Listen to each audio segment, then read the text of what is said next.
इस समय आप ये लाइव तस्वीरें देख सकते हैं। कांग्रेसी नेता, कांग्रेस के राष्ट्रीय प्रवक्ता रणदीप सिंह सुरजेवाला करनाल के इंद्री में पहुंचे हैं। एक प्रेस कॉन्फ्रेंस करेंगे और किस तरह से कोरोना को लेकर और किसानों के मुद्दों के मामले पर मीडिया से रूबरू होंगे। हमारी आप सभी से अपील है कि जितने भी लोग इस वीडियो को देख रहे हैं, इस वीडियो को जरूर शेयर कीजिएगा। बड़ी खबर इस समय करनाल के इंद्री से आप देख सकते हैं, जहां पर कांग्रेस के राष्ट्रीय प्रवक्ता रणदीप सिंह सुरजेवाला यहां पर पहुंचे हैं, जिसकी लाइव तस्वीरें इस समय आप देख सकते हैं। हमारी आप सभी से अपील है कि जितने भी लोग इस वीडियो को देख रहे हैं, इस वीडियो को जरूर शेयर कीजिएगा।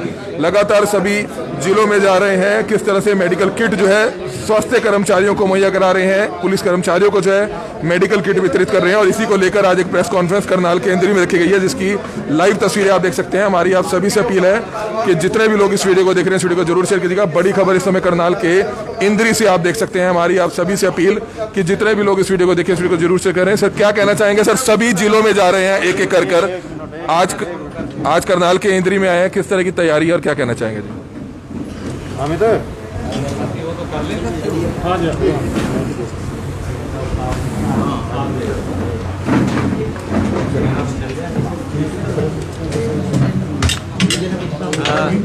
आप रख लो आराम से, कोई बात नहीं, कोई जल्दी नहीं, 2 मिनट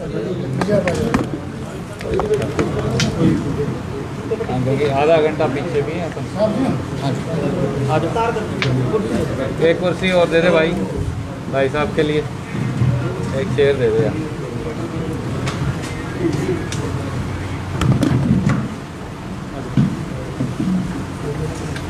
नमस्कार साथियों, नर सेवा ही नारायण सेवा, कांग्रेस का सेवा और समर्पण अभियान आज इसी संकल्प के साथ करनाल जिले में असंध के बाद हम अब इंदरी में इसकी शुरुआत कर रहे हैं।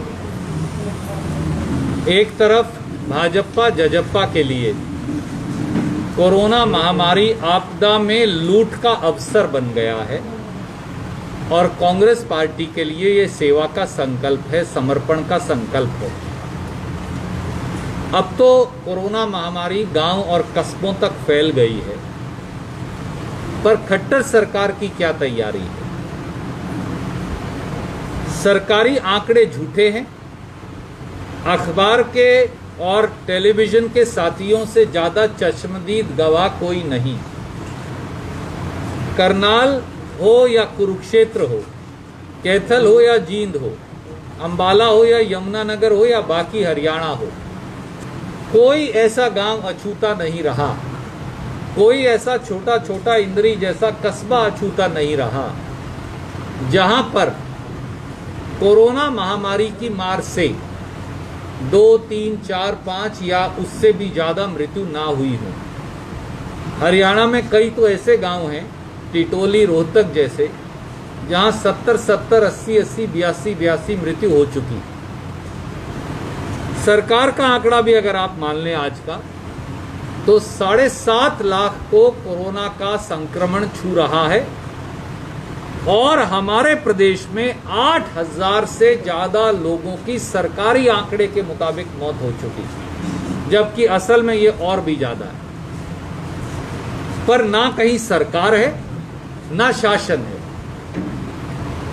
और भाजपा जजप्पा सरकार के हुक्मरान प्रदेश की जिम्मेवारी से अपना पीछा छुड़वाकर, पीठ दिखाकर भाग गए। पूरे प्रदेश में खट्टर सरकार की गुमशुदगी के पर्चे लगे। इसीलिए प्रदेश स्तर पर भी बाकायदा एक कंट्रोल रूम बनाकर और अपने अपने तरीके से हर जिले में कांग्रेस पार्टी के नेतागण एक सेवा और समर्पण अभियान चलाए। ये किसी व्यक्ति विशेष का नहीं, ये रणदीप का नहीं, ये हम जितने सारे साथी यहाँ बैठे हैं कांग्रेस पार्टी के, ये हम सबका एक साझा प्रयास है। आज इस कड़ी में जो हम करने जा रहे हैं उसकी थोड़ी आपसे चर्चा करूंगा। हर सरकारी अस्पताल और प्राइवेट अस्पताल और प्राइवेट क्लिनिक, चाहे वो कोविड हो या नॉन कोविड हो, हाँ, जैसे आँख नाक कान है वहाँ जाने की ज़रूरत नहीं, क्योंकि वहाँ कोरोना का पेशेंट नहीं आता। हम हर सरकारी अस्पताल, प्राइवेट क्लिनिक, और इंदरी में तो BAMS की संख्या ज़्यादा है, जो हमारे भाई साथी हैं वही उपचार करते हैं। MBBS तो मुझे बताया निजी क्षेत्र में एक ही है। तो हम हर साथी तक पहुंचेंगे।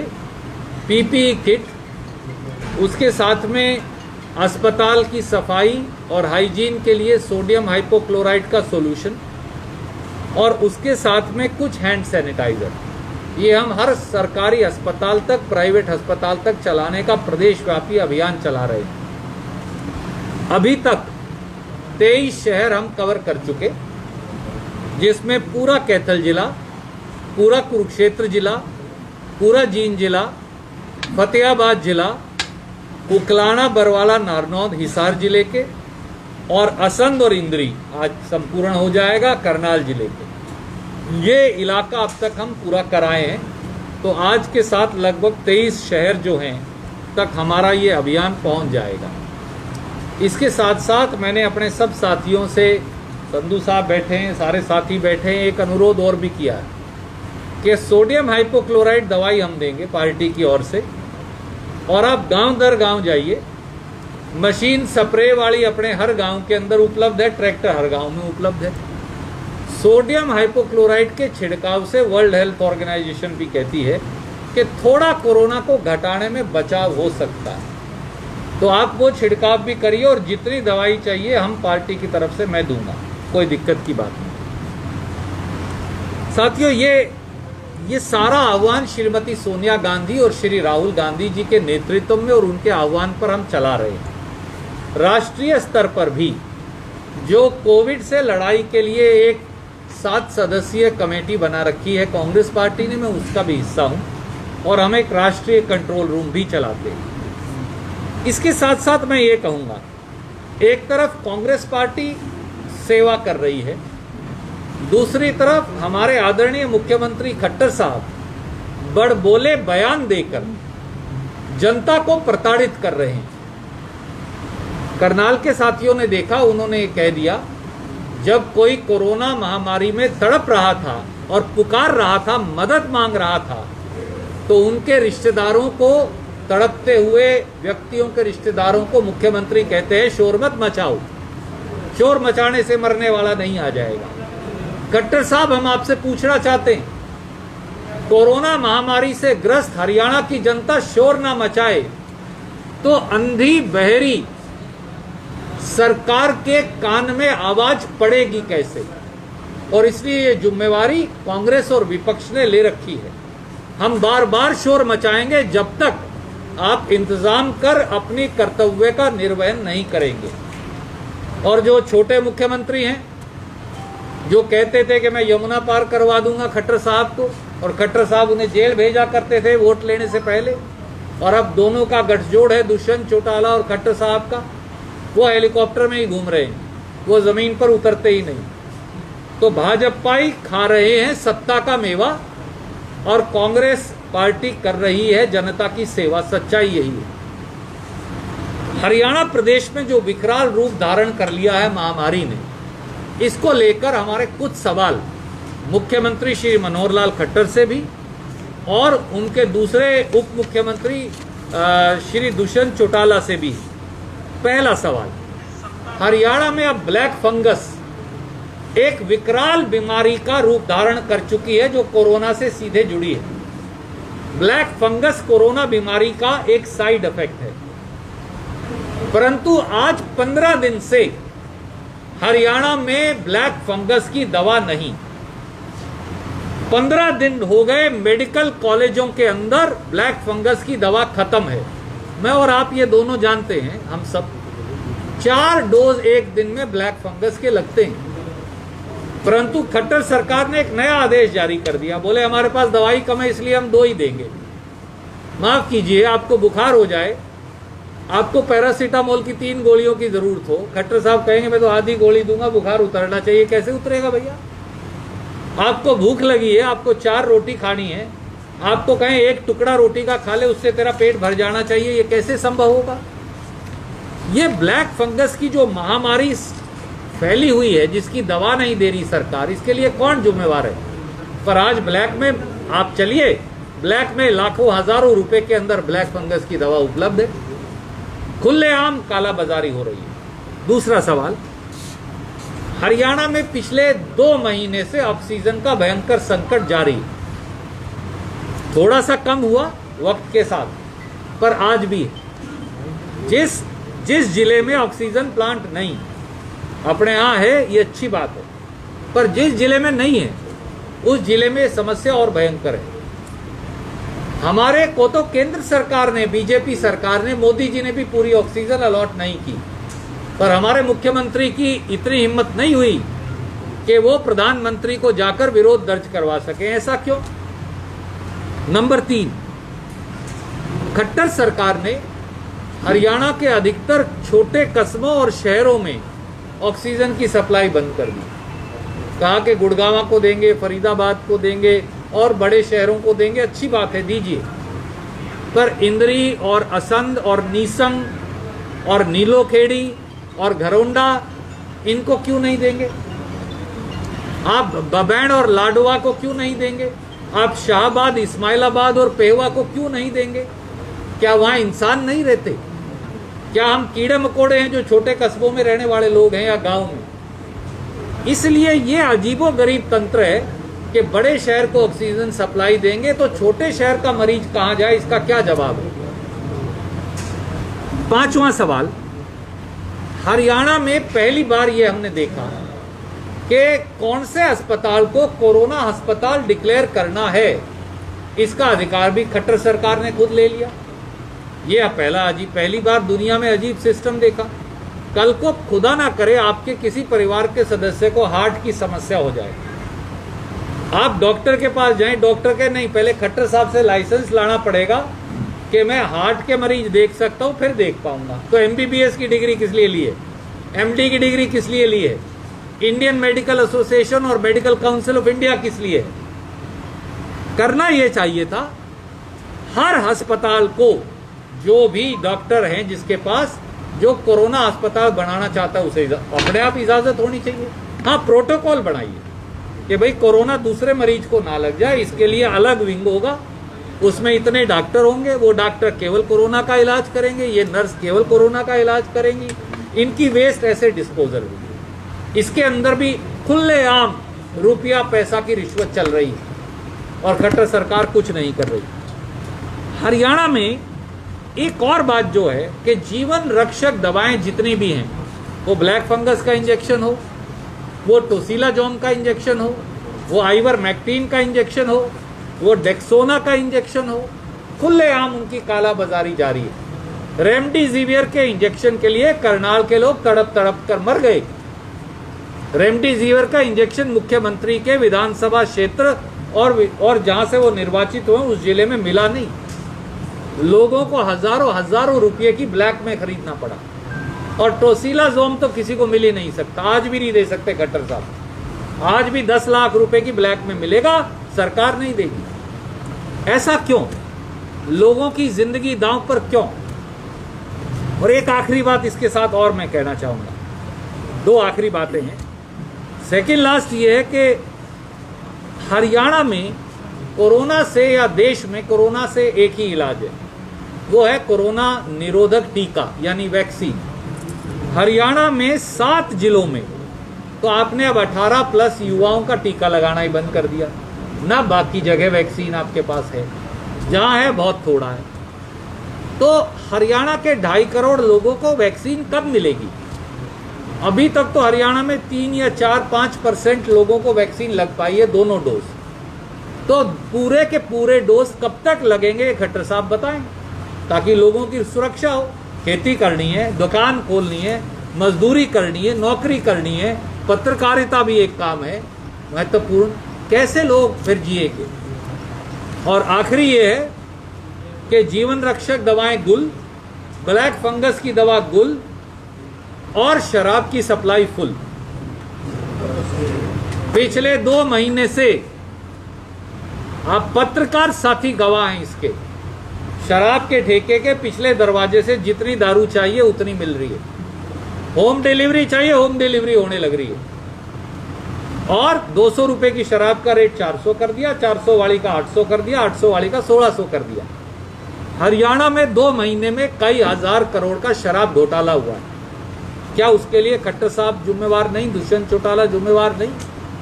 पिछले 1 साल में ये 3रा शराब घोटाला है। मैंने पहले भी ये मांग उठाई थी, आपको याद है। 1.5 करोड़ बोतलें भी जो पकड़ी गई थी नाजायज, वो भी दिखाई थी। आज तक कोई कार्रवाई नहीं हुई। इन बातों का जवाब भी मुख्यमंत्री को देना चाहिए। क्योंकि कोरोना की आप बात करते हैं, कोरोना में अंतर जो आंकड़े हैं मरने वाले और जो संक्रमित लोग हैं, उनके जो सरकारी आंकड़े और जो दूसरे आंकड़े आपके पार्टी ने भी उठाया है, इसमें अंतर ये कैसे पता लगा कि अंतर इतना है? देखिए, मैं ये आपके विवेक पर छोड़ता हूँ। आप करनाल जिले का सर्वे करिए, एक एक गांव में जाइए, आप एक सजग पत्रकार हैं, आपको मौत का असली आंकड़ा अपने आप पता चल जाएगा। गांव में ना तो RT-PCR टेस्टिंग है, ना वहाँ कोई ICU का बेड है, ना ऑक्सीजन है, ना अस्पताल है, ना वेंटिलेटर है। आदमी वैसे ही मर जाता है, कोई इलाज नहीं हो रहा। आंकड़े छुपाते क्यों आलू? क्या मानते हैं?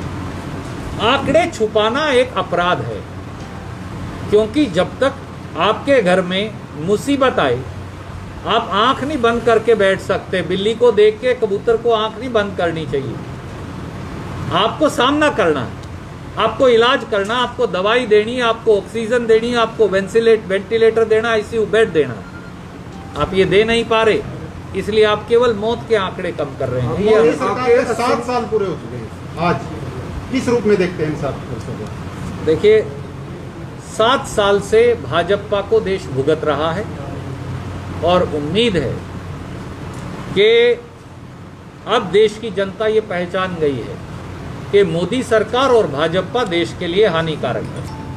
सर, MDD बाल भवन है करनाल में, वहाँ पे संत के विधायक गए थे फ्रूट और मास्क और जो सैनिटाइजर है वो बांटने। उनको ये नोटिस जारी कर दिया गया है कि आप बच्चों के वहाँ पर क्यों गए, आपने भीड़ इकट्ठी, क्योंकि दूसरी तरफ CM साहब कहीं पर भी प्रोग्राम करते भीड़ वहाँ भी इकट्ठी होती है। फर्क नहीं देखते कि अगर आप करना भी चाह रहे हैं तो भी कहीं ना कहीं रोकने की कोशिश हो रही है? देखिए, मेरा ये मानना है और मैं सब साथियों को कहता हूँ, यहाँ भी 50 के करीब साथी, 40 के करीब इकट्ठे हो गए, कुछ बाहर खड़े हैं, कुछ अंदर हैं। मैं ये कहता हूँ कि 10-11 से साथी इकट्ठे ज़्यादा ना हो। ये उनके लिए भी अच्छा है, हमारे लिए भी अच्छा है और जनता के लिए भी अच्छा है। ये सबसे ज़्यादा ज़रूरी है। और मुख्यमंत्री जी भी इसकी पाबंदी करें और बाकी के साथी भी करें। पर अगर हमारे विधायक साथी शमशेर गोगी जी बच्चों के साथ राजीव जी के बलिदान दिवस पर अपने भावनाएं साझी करनी गई, चले गए, तो उनको उसी सम्मान की दृष्टि से देखा जाना चाहिए, ना कि राजनीतिक भेदभाव की दृष्टि से और बदले की दृष्टि से, जैसे भाजपा कर रही है। दूसरी बात सर ये है, करनाल का जो कल्पना चावला मेडिकल कॉलेज है, 1100 करोड़ का अस्पताल है, डायलिसिस की मशीन वहाँ पर नहीं है, लोगों को सही इलाज नहीं मिला। बहुत मीडिया ने भी खबरें चलाई। आपकी सरकार 650 करोड़ रुपए का अस्पताल बनाकर गई थी, आज 1100 करोड़ रुपए खर्च हो चुके हैं, एम्बुलेंस भी एक ही है। आपको नहीं लगता कि इतने बड़े मेडिकल कॉलेज में अगर सुविधाएं बढ़ाई जाती तो लोगों की जान कहीं बचाई जा सकती? बिल्कुल। GT रोड पर सबसे महत्वपूर्ण अस्पताल कल्पना चावला मेडिकल कॉलेज होगा। कांग्रेस पार्टी ने ये कल्पना की थी, उस कल्पना को तोड़ मरोड़ कर तहस नहस कर दिया खट्टर साहब ने और उनकी सरकार ने। भारतीय जनता पार्टी को शर्म आनी चाहिए कि उन्होंने उस महान हरियाणा की बेटी, जिसने पूरी दुनिया में नहीं क्या पूरे ब्रह्मांड में हमारा नाम रोशन किया, उसके नाम से बनाए हुए अस्पताल को भी करनाल और पूरे हरियाणा, मैं क्यों करनाल अकेला कहूँ, पानीपत से लेकर यमुनानगर तक का आदमी और इधर जींद तक का, हिसार तक का आदमी यहाँ आ सकता है।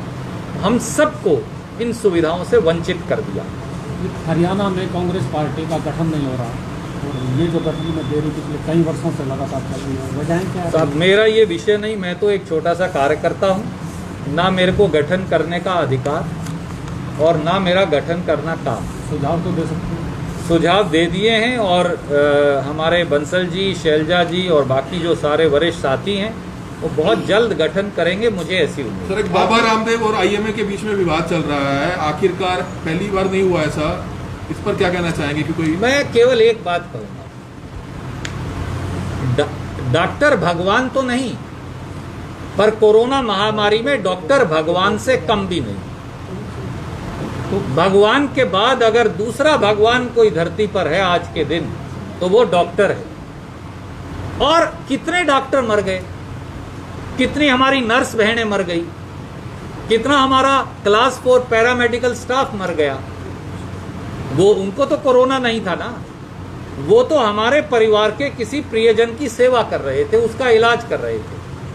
कोरोना महामारी के बीच ईश्वर के इन दूत डॉक्टर साहिबान को प्रताड़ित करना, अपमानित करना भारतीय जनता पार्टी द्वारा भी अनुचित है और बाबा रामदेव द्वारा भी।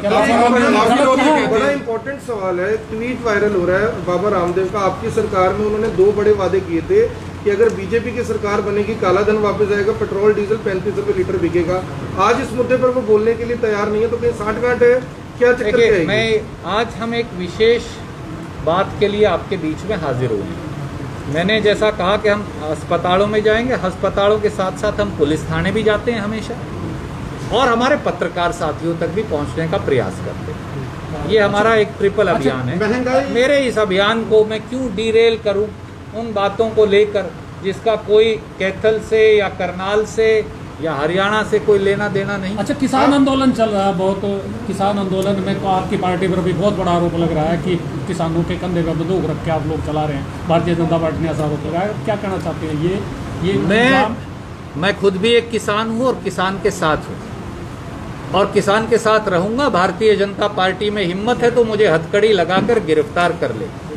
अगर किसान के साथ खड़े होना षड्यंत्र है तो हम ये षड्यंत्र बार बार करेंगे। अगर किसान के साथ कंधे से कंधे मिलाकर चलना अपराध है तो मैं ये अपराध और कांग्रेस के लोग ये अपराध लाखों बार करेंगे।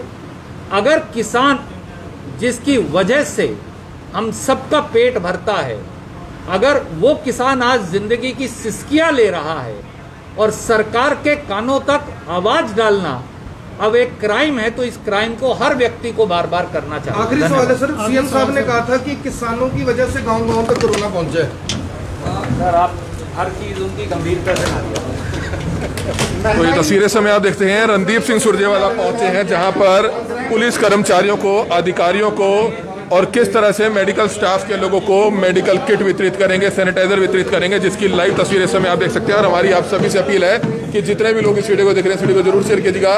कोरोना को लेकर और किसानों के मुद्दे को लेकर किस तरह से जमकर बीजेपी सरकार को घेरते हुए नजर आए कांग्रेस के राष्ट्रीय प्रवक्ता रणदीप सिंह सुरजेवाला, जो आज करनाल के इंद्री में पहुंचे थे, प्रेस वार्ता की है और उसके बाद पुलिस थाने में जाकर और हॉस्पिटल में जाकर किस तरह से मेडिकल स्टाफ को, पुलिस कर्मचारियों को वह मेडिकल किट और पीपीई किट जो है वितरित करेंगे, जिसकी भी लाइव तस्वीरें हम आपको दिखाएंगे। हमारी आप सभी से अपील है कि जितने भी लोग इस वीडियो को देख रहे हैं, इस वीडियो को ज्यादा से ज्यादा जरूर शेयर कीजिएगा। Kamal media, Karnal breaking news, Karnal.